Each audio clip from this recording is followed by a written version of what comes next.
everybody. I'm Allison from ACR Health. Good evening and welcome to the 23rd Annual Hike for Life Wellness Summit. We're so excited to be presenting these 23 days of education and wellness and presentations and experiences in the hopes that as we all emerge from COVID, that we will be able to refocus on our own health. And we're using the vehicle of ACR Health and all of the programs, over 40 programs that we have, to draw your attention to your own wellness, to fully introduce our agency to the community, and to do it all together. We've done Hike for Life for 23 years as a walk, and COVID showed us a lot of lemonades out of lemons. And so we took this opportunity to take a look at Hike for Life and what the community needed, and here we are. Tonight, I am very grateful for one of our corporate sponsors, Northern Safety and Industrial. We want to thank them so much for their support, along with many others that will be featured throughout this 23-day event as well. I want to also just mention the mission of Northern Safety and Industrial.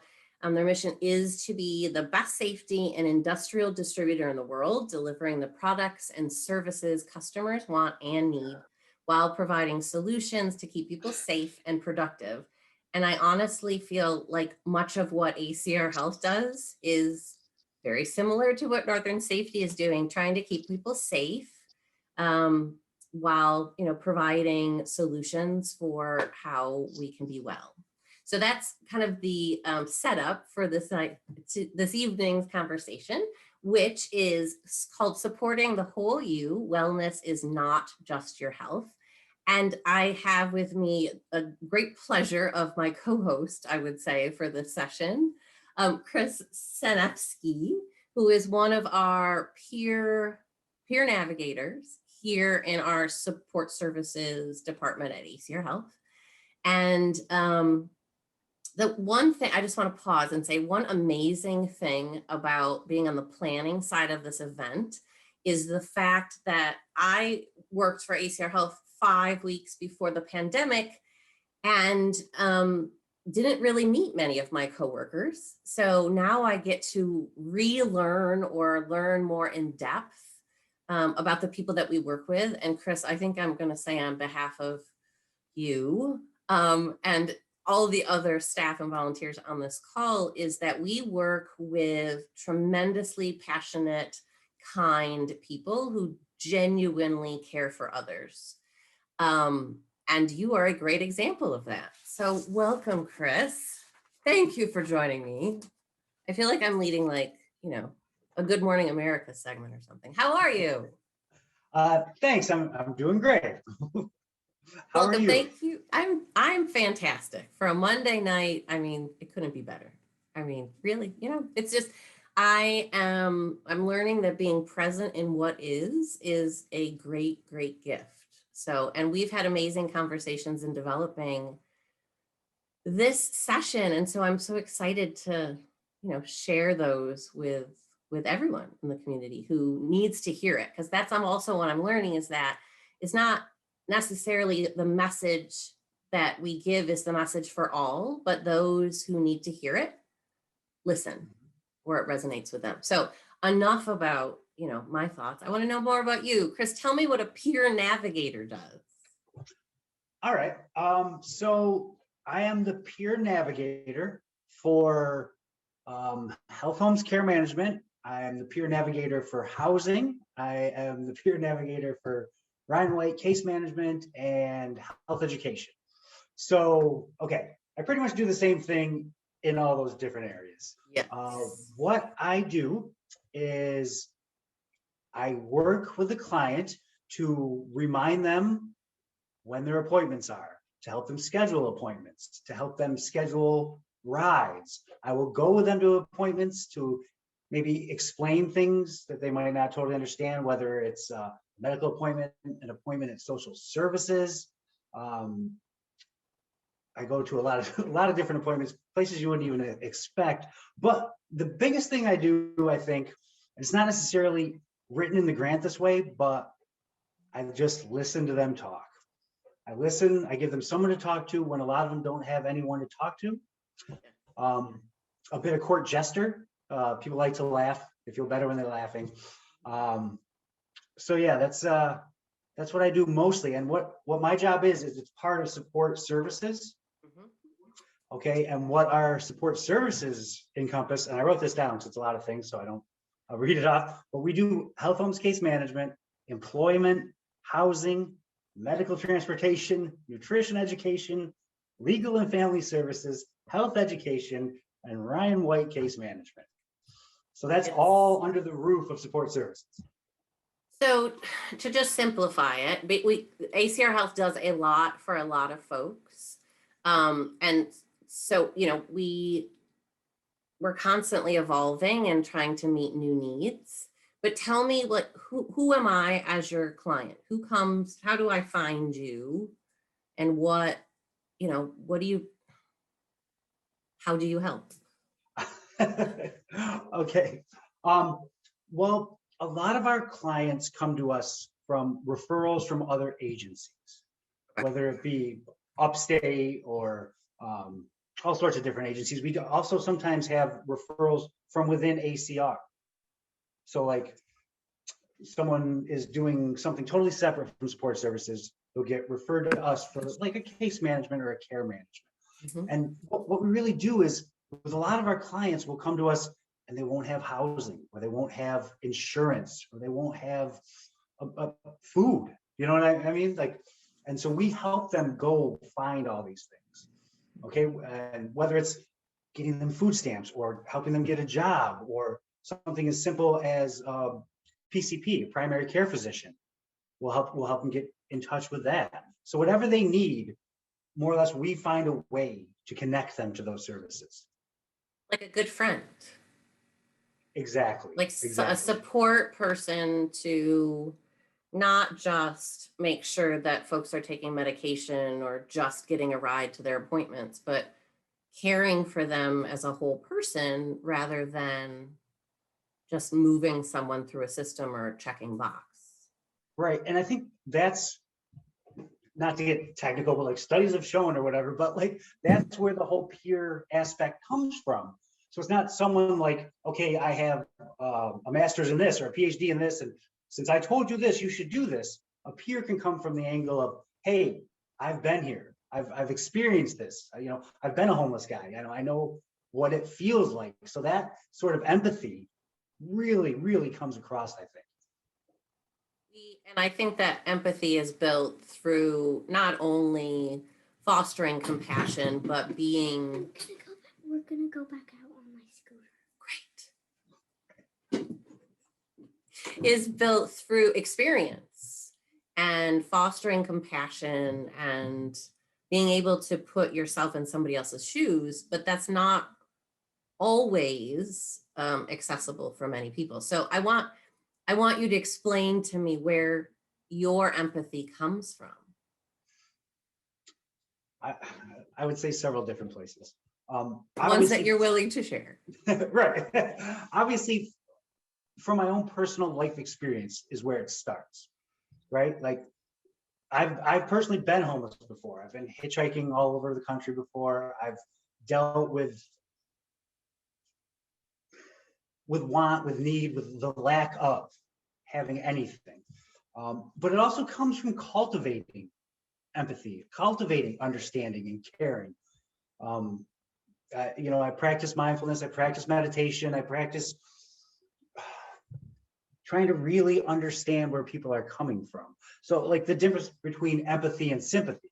I don't feel bad for my clients. I picture myself in their situation and what would I want someone to do if I were them.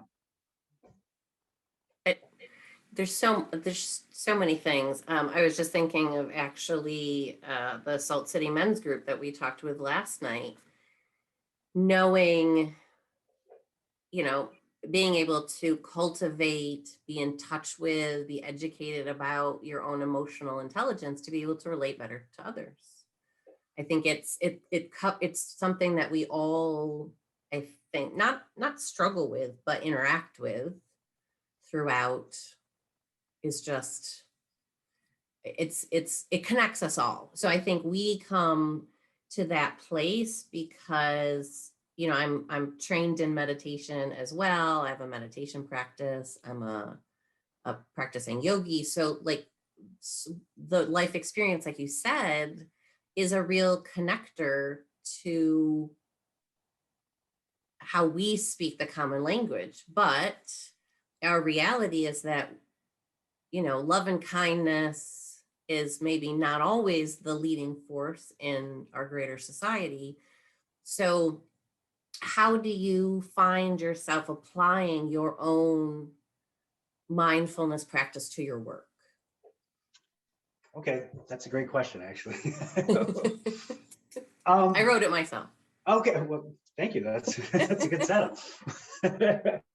Well, I think it comes in handy, not just in everyday life, but definitely in my job setting, where it'll stop me from just reacting occasionally. So sometimes we'll get into a situation with clients that are very heated situations, very problematic.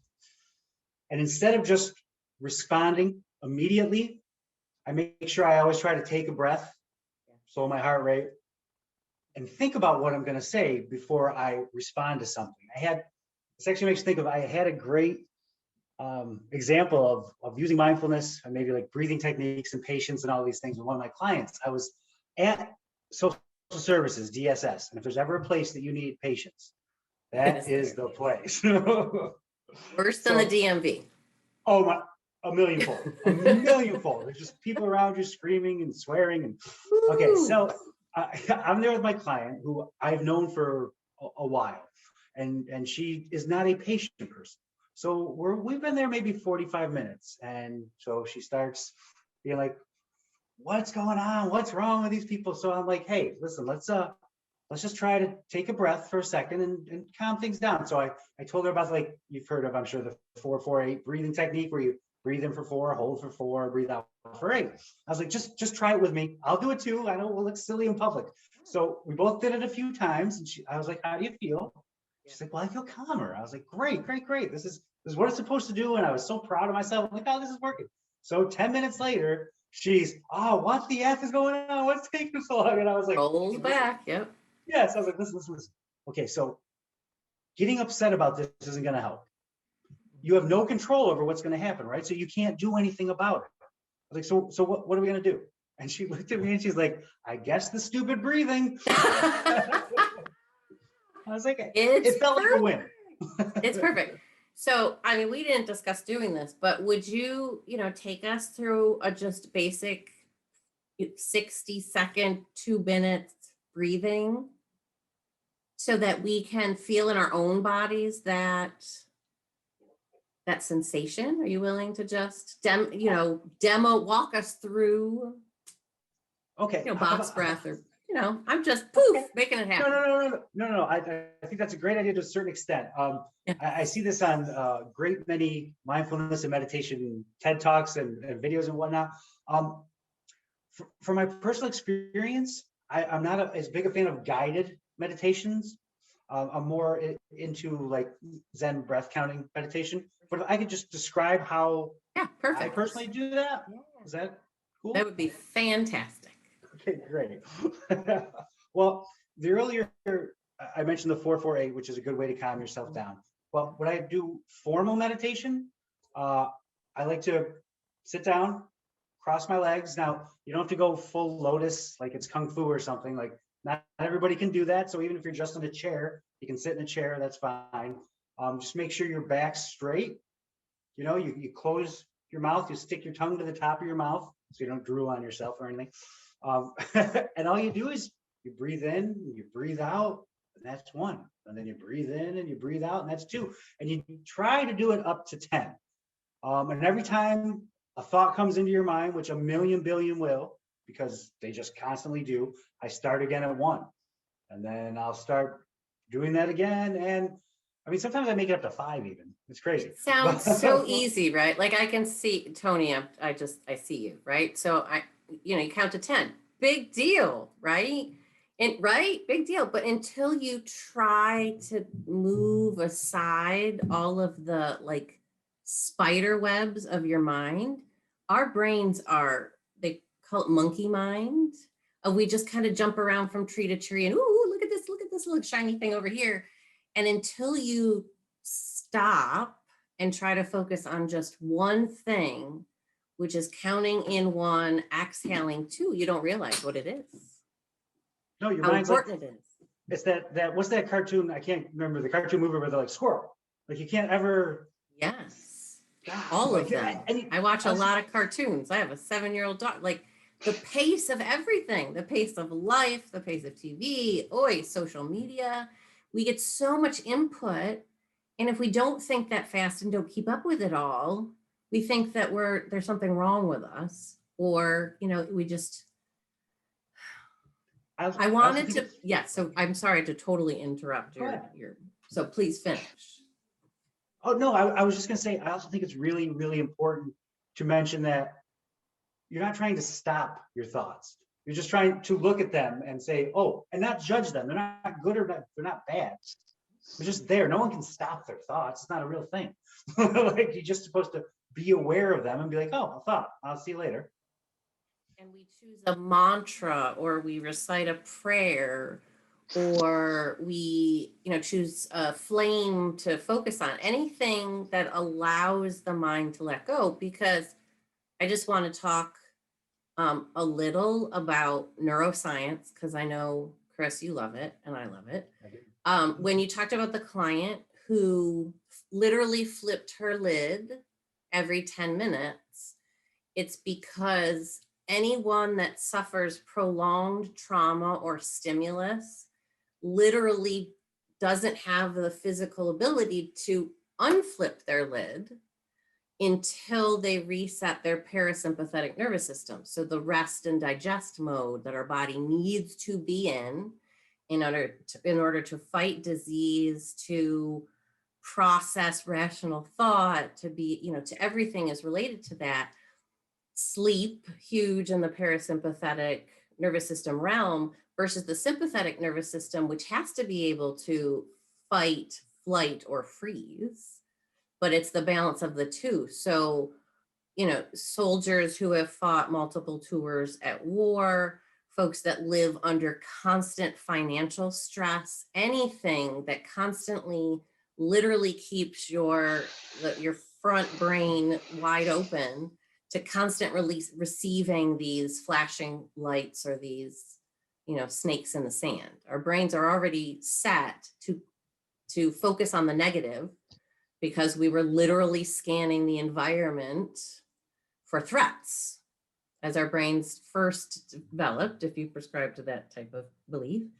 But it's when we're able to purposely close down our reaction that you started talking about, that we are able to pause, think, and then react.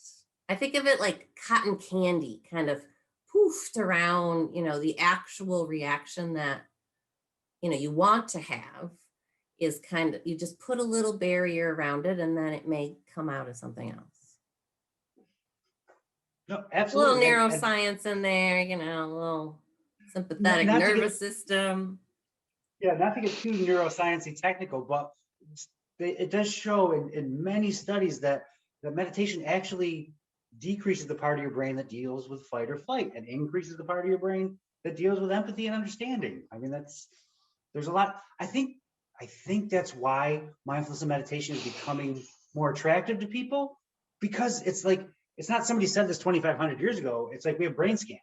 Like there's like some science behind it. You don't need to be religious to be a meditator or to be someone that's into mindfulness. You can be a secular meditator. Many, I mean, there's people who have written books, many, quote unquote, high powered or busy or stress profession folks have written books about why they meditate, because it's good for One, type A personalities who like control to be able to let go a little bit, but also folks who, have come to the edge and either looked over it or just fell to be able to kind of put back the pieces together. I want to go back to the client that you went with, and just kind of add on the component of if she was dealing with chronic pain. Another part of her brain also is constantly lit up and will allow that quick reaction or the short response time or the always negative perspective, because we're constantly on this edge of reaction. So again, not to make this into a neuroscience thing, but it's in this thread of supporting your whole person. It's not just getting folks to doctor's appointments, it's being there with them on the doctor's appointment, caring about how they're doing, not just because it's your job, but because you're a beautiful human being, because you care. So any thoughts about that? No, I think you summed it up pretty well. It wasn't rehearsed. It's just from the heart, Chris. That's I love it. that's what we're talking about. So how also does your mindset of mindfulness impact your coworkers? People that work around you. Yeah, not to toot my own horn, but I think it's had a very positive influence on them. This is a presentation about you, Chris. You could toot away. Yeah, well, there's the ego again. So when we were actually at an office, remember those days we used to have offices? I was at an office, and I started a meditation group at the office. So every day at between 1 and 2 in the afternoon, when we hit that wall, and usually you go for 6 cups of coffee, we would go and do a 5-minute meditation in the conference room.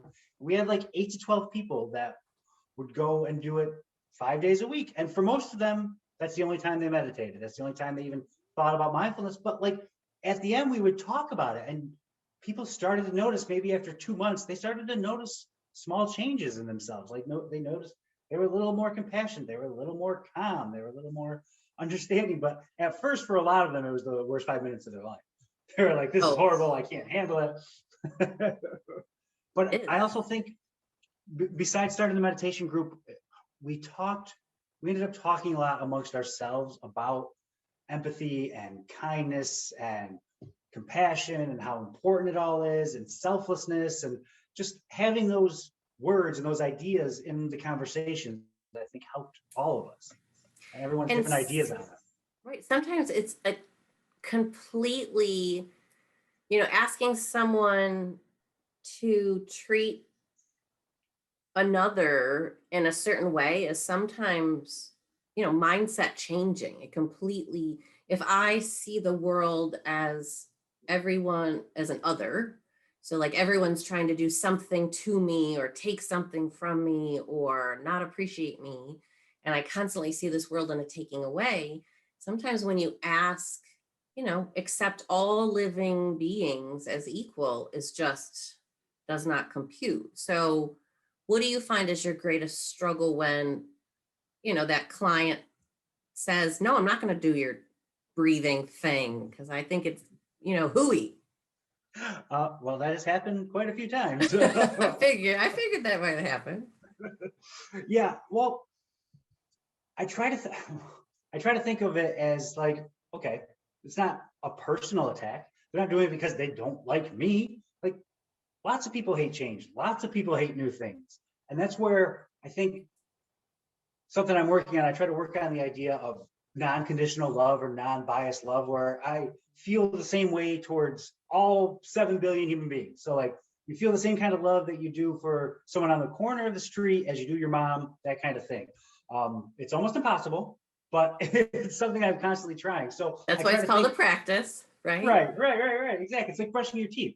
You're not born knowing how to brush your teeth. It's a habit. You have to work on it. So working on that, I look at the client, I was like, if my mom or my sister or my niece was like, I'm not doing this stupid breathing, I'd be like, all right, don't do it. I'm not going to get upset about it. Right. And it's not for everybody.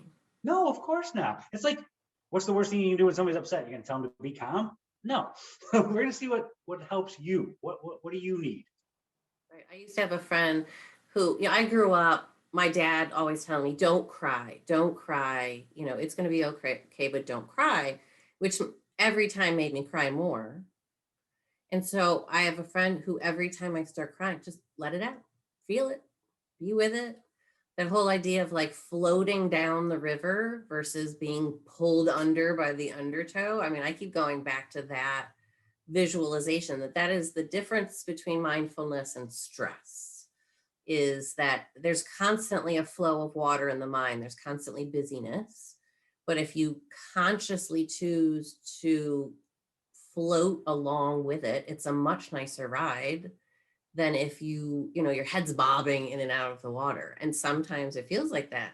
And I feel that physically, I feel that mentally. And so that meditation practice of, even if it's just when you're in the grocery store and you just concentrate on breathing, it's amazing what happens when you put your focus in one place for 30 seconds, 60 seconds. I call it putting back the pieces. Like, I feel like most days I just throw paper and it whirls around in the air in my brain. And just taking a moment to let all the pieces settle before deciding which one to pick up is kind of the essence of mindfulness. I mean, Google mindfulness if you don't know where we're coming from, right? Hey, Allison, can I jump in for a second? Yes, please. So clients that I work with, and actually I had to learn this myself. I think one of the things about mindfulness and meditation is the simplicity, because even though it's really not that easy, but what I say to people all the time is, when you don't know what to do or you're feeling in a certain way, all you have to do is breathe, and your body's going to do it anyway. So go with it. It's effortless. You don't have to do anything but just stand there. And Right. your body will breathe. Just go with it. Don't say anything. Don't react. You don't have, if you're angry, just breathe. Let your body do its work. And I tell, and people have done this with me, when they're upset, if you breathe in and out, your body's getting the message, oh, I must be okay. I must be okay if I can take in oxygen and I can let it out, because that calms down that amygdala, that part of your brain that's going, wow, wow, wow. Oxygen actually tells your brain, oh, wait a minute. I'm not hyperventilating. I don't need an adrenaline rush. I'm good. I'm good. So I tell clients all the time, it's the simplest thing to do. Your Right. body will do it for you. Yeah. Don't resist it. Let it go. Breathe. Right. You don't need an app. No, you don't need free. Thank you. And that's all we have for tonight, everyone. Thank you from Michelle Horton. Just breathe. And pretty Chris, much- it's his idea. It is as simple as that. I also love to tell the clients the idea of, oh, sorry, my computer just went nuts. I love the idea of consciously being aware of what our subconscious is doing. So we're subconsciously breathing. We're breathing, our body's doing it ourselves. So I'm kind of like feeling behind the lines and like, hey, look what my body's doing. I'm aware of this is happening. Right. The anxiety, technically keeps us safe, right? Our body senses anxiety in order to anticipate the bad. So we need a certain level of anxiety, but it's when the balance is offset, and that's when it becomes rough. Yeah, when we respond to it. Yes. So, again, back It's to never good. No, Unless you're really in danger and you need to run, or you need to fight, or you need to freeze, you'll do that. there's always a bear somewhere, Michelle. There's always a bear.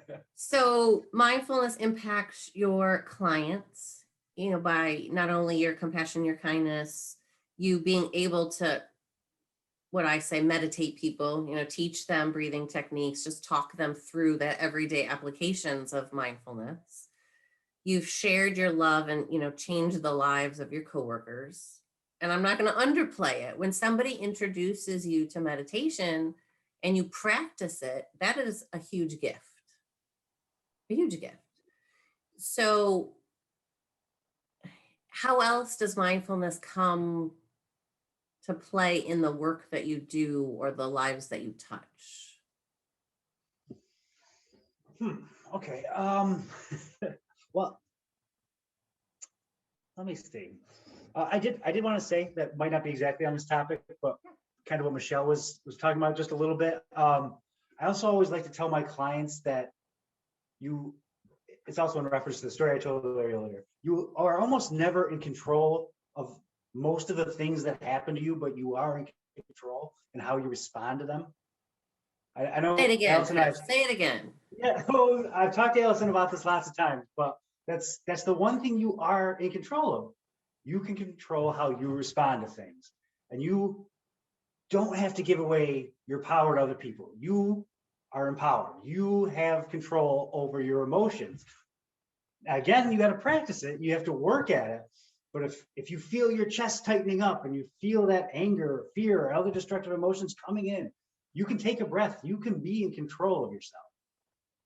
So I'm taking what you're saying and I'm reading the comment in the chat about how, Mo's experience as a massage therapist, the vast majority of our population is not physically self-aware. So, being aware of, oh, that something's not right, or my energy's off, or my bones are more achy, so it must mean that. So when you sit somebody down and you're like, okay, breathe and breathe into your belly, we haven't, most of the population has not belly breathed in, like, I don't know, in my case, 45 years. I mean, as when I was a baby, like, we lose this ability to be in touch with the entire capacity of our lungs. So when you sit somebody down and you guide them through meditation, as in my practice, or suggest breathing to somebody, it's a foreign concept because we're so like, I got to get to the next thing and I got to put food in my mouth and I got to go. I got a lot of gottas. I mean, it's a mantra in our house to try to, like, I don't gotta do much. I gotta breathe. It's being able to differentiate between need and want. That's another thing we have a tough time with. Like, when I think about, and what I do, Chris, is vastly different from what you are doing. You are helping people maintain a basic, if not improving, well-being in some respect, whether their health is problematic or transportation. You deal with a lot of factors. Mhm. So, how does this help?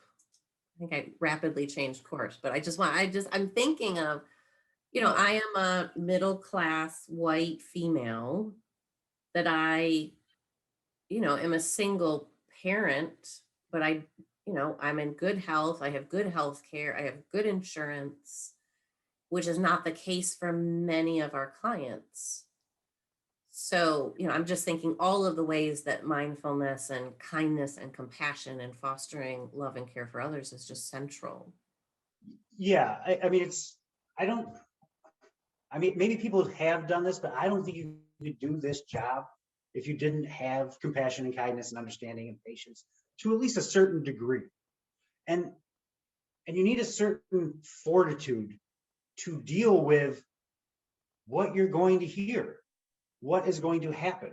So that reservoir of, I guess, strength coming from mindfulness and meditation is really helpful. Because quick story, I had a client who, during their intake, we were doing an intake, me and the care manager, and they were telling us all the stuff that had happened, all their life story. And the care manager left, and the client, for some reason, felt more comfortable talking to me. And this client is from Africa, and she had watched her significant other beheaded in front of her, had spent 8 years in a refugee camp, contracted HIV at the refugee camp, and then came to America. And every day I worked with this person, she had a smile and felt grateful. So one, you have to be able to internalize that information they gave you and be okay with it, and to not have an insane reaction on your face. And two, it gives you immediate perspective on your life. I woke up that morning and I was pissed because they canceled Parks and Rec. And this person had to watch their significant other be at it. Like it gives you that perspective that, oh, okay, I need to be grateful. So when I wake up in the morning, I need to take a deep breath and think 150,000 people didn't wake up today, but I did. So I got to be grateful, and I'm going to go help somebody the best I can. So I think that's how it seeps into my work. You choose that intention to feed your work, to place your energy where you want it to go, which is towards that kindness. But Absolutely. So my biggest issue right now is how to deal with anger. So do you have any thoughts on that?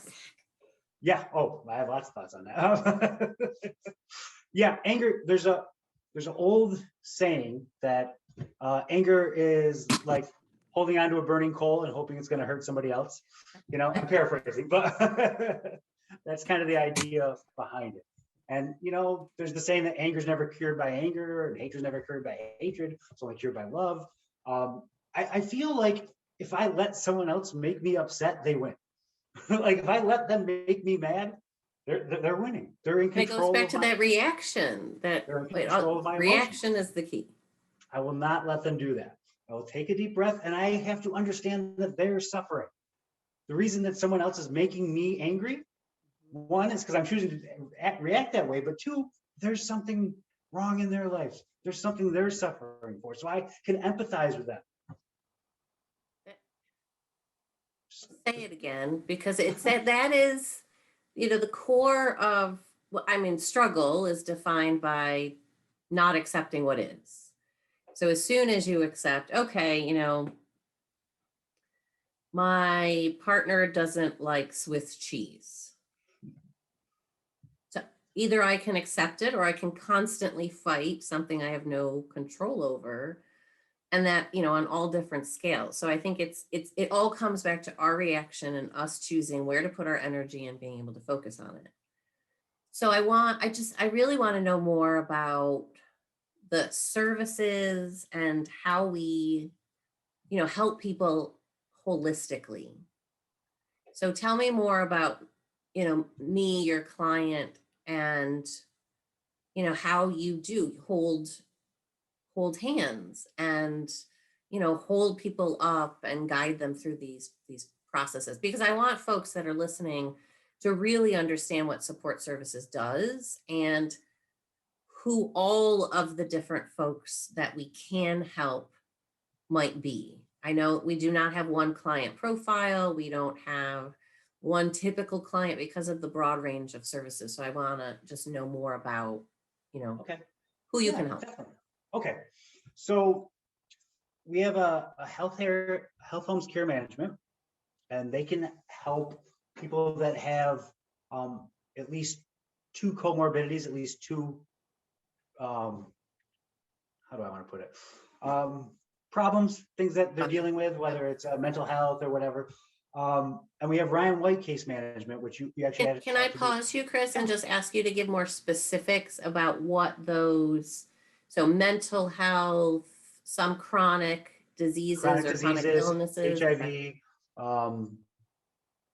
and there's a list. I don't have the list in front of me, of course, what it is, but if on our No, website they have the. Yeah, earlier in the chat, I did share the link to the support services website so that Okay. anybody can share that and just kind of dig a little bit deeper if interested. Okay, yes. So I'm combining the health homes care management and the Ryan White case management because they both kind of do some of the same things. Just with Ryan White, you have to be HIV positive, and the Ryan White case management tends to be a little more high maintenance, like needing more help and health. Yeah. Like and you can be in health homes care management and have insurance of some type, where usually all the Ryan White case managed people, they need to find insurance still, which is one of the big things. But so let's say you're a client in either of those, okay? And you're working with me. And what we would do is we'd do an intake, okay? And then we'd find out exactly what you need. So if you need insurance, I'm going to take you to an insurance navigator, okay? And I'm going to go with you. Not right now because of the pandemic, but During normal times, I would go with you. Now I would give you a ride and tell you when to get it and whatnot. But yeah, so we go to Insurance Navigator and we get you insurance. And then we go to the doctors with you and we get you a primary care physician, okay? And we make sure we could set up times for you to go there and we could get you a ride there. And then we're going to find out during the intake, do you need housing? Okay, if you need housing, we're going to refer you to housing and we're going to help you find a place to live and we're going to help you move in there. Like we have stipends to hire movers and to, help in any way we can. We have kits that we give to people when they first move in, pots and pans, stuff that most people assume people have, but a lot of our clients don't. And we have vouchers that we'll give them for like Salvation Army vouchers so they can go get clothes maybe. And we'll see if they need a job and we'll refer them to the employment. And then employment, they help you fill out a resume, make a resume for yourself, apply to jobs. We also have like a little clothing bank in employment where we can give people clothes to wear to, Trying interviews. to give all of the little pieces that make up that whole person's move forward. Yes, absolutely. Absolutely. And that all stems from having two comorbidity classifications, correct? Yep. Okay, so we're thinking in terms of mental health, chronic illnesses, HIV, diabetes, I believe is also one of the right. coverage.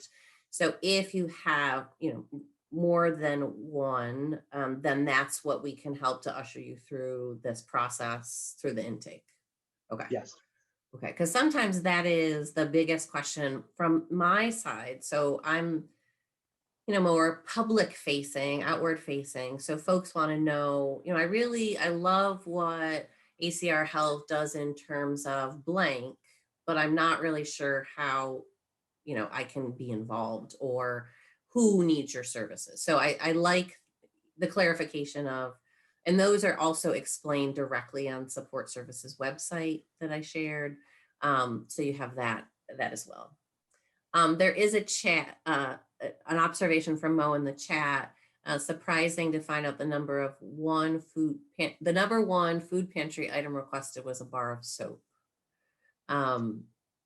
And so she asks, what is the most requested support service? Oh, Like who's busiest in your department? Well, it's two things. It's one, it's housing. Housing's huge. Everyone wants housing. Everyone needs housing. It's super important to your health. Yes, housing is healthcare for sure. Yes, absolutely. But the most used by far is medical transportation. Like I'll put in, and I should say, medical transportation is not just us getting you a cab, but we can also get bus tickets, and we also do gas cards where people that have cars but can't people get where they need to go, right? Yes. So our transportation is always hopping. This is the point I always think our agency was founded on caring for folks dying from HIV/AIDS. And throughout, we have grown tremendously. We serve far more clients than those dealing with HIV.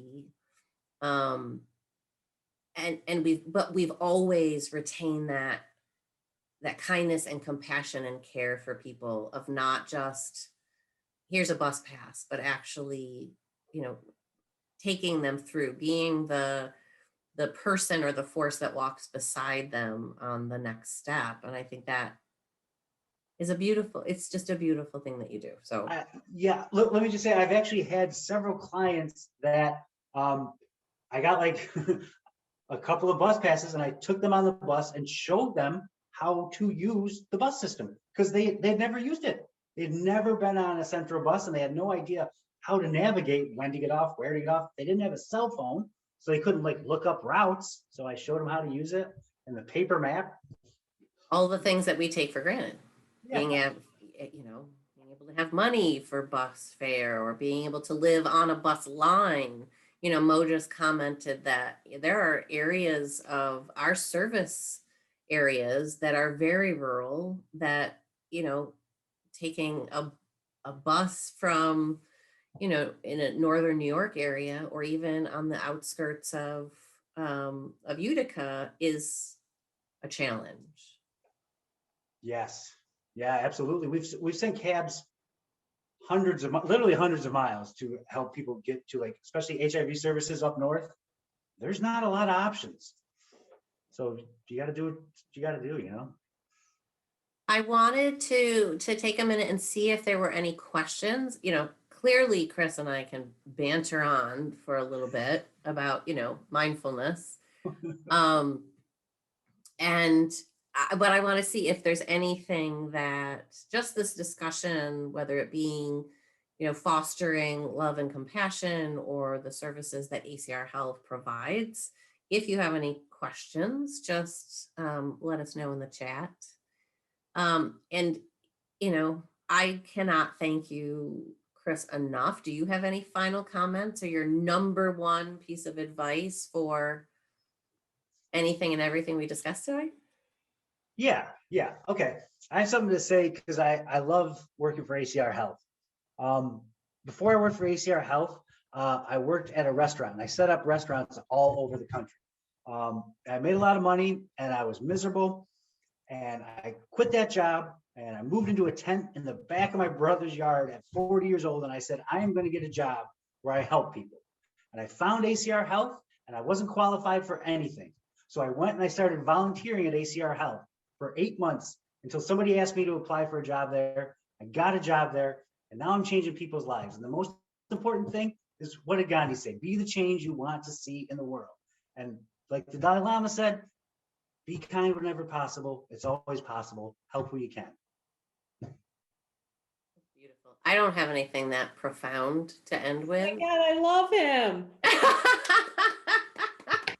I want one. I want Chris to come to my house. Thanks. And can I tell you, Michelle, I mean, I've been with this agency for 10 years. So I was there when Chris started as a volunteer, and he has not changed one bit. He would show up at the office with a smile on his face, always engaged, always ready to help in whatever situation was needed. And he remains the same today. So, Awesome. Chris, I just want to say thank you for three things. Number one, for making your work so personal, for also sharing something that you love so profoundly that motivates you to be a better person with your clients, and also for just being an incredibly motivational coworker, especially during this pandemic, which has been very difficult for a lot of us, so isolated. And, as we kind of come out of COVID, like, Allison said, it's just really wonderful to be able to have something that's just ours, where we can just kind of close off and still be quiet and still and get strength from that. So thank you very much. We really, really appreciate you being here tonight. I want to talk a little bit about tomorrow night's session as well. We're very, very excited about this. I know I'm very excited about it because I get to take part in it. Tuesday, April 27th at 7 p.m. Please join us for Spreading Love and Kindness and the Power of Real Touch. It comes along with me. I'm bringing my 25 years of experience as a New York State licensed massage therapist. And I also have the opportunity to work with Allison tomorrow night, and she is going to be bringing her years of experience, as well as being an owner of the Ginger Tea Yoga Company. So we're going to be talking about how touch affects us all on a personal basis, how we can do a little more touch with each other and the people that we love in a very safe way. We just ask that you dress comfortably and bring a pillow and have some water on hand. And we'll be really excited to see everyone. So please tell your friends and your family. We thank you again for your support. Allison, thank you so much for bringing Chris to the table. This was really a fascinating conversation tonight.